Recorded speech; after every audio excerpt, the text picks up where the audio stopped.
Meaning of detention center. Detention center.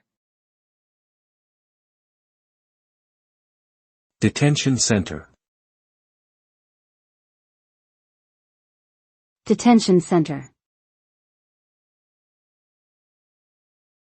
Detention center.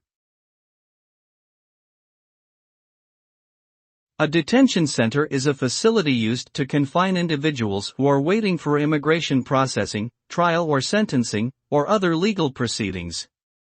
These facilities can be run by government agencies or private companies under contract with the government. The conditions in these facilities have been criticized for being overcrowded and lacking basic necessities such as hygiene products, medical care, and adequate food. There have also been reports of abuse and mistreatment of detainees.